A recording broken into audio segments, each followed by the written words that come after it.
Hai, Assalamualaikum, selamat sejahtera. Assalamualaikum. Kat sini saya nak ceritakan tentang Bandar Baru Setiawan Perdana. So, Bandar Baru Setiawan Perdana ni terletak di daerah Manjung Perak ataupun lebih keluasan dia 1012 ekar. Single story terrace semi di kluster yang berkeluasan lebih kurang 10,000 unit.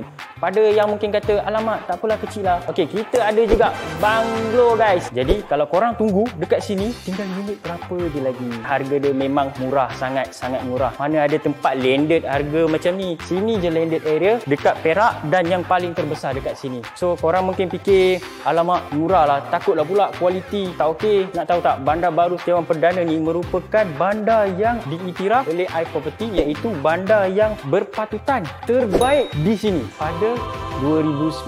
Korang rasa masih nak tunggu? Ya, apa? Nak beli? Nak booking? Okey, sini ikut saya. Jap. Adi, ada customer lah.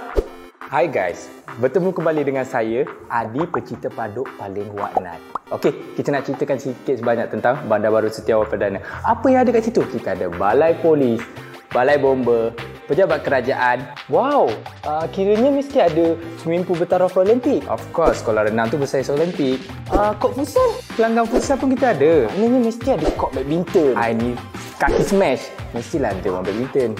Okey, yang paling penting yang kita ada kat situ, setiap 5 fasa terdirinya sebuah surau. Alhamdulillah. Sekiranya rumah mampu milik dengan fasiliti premium yang korang tengah cari, don't worry guys, kunjungi galeri kami atau call je hotline kami. Simple. Sebelum ketinggalan, saya ada 4 kerap pantun. Lihat iklan rumah, anda tersenyum. Jangan ingat anda tidak mampu, dek. Rumah mampu milik fasiliti premium. Anda tunggu orang lain sapu.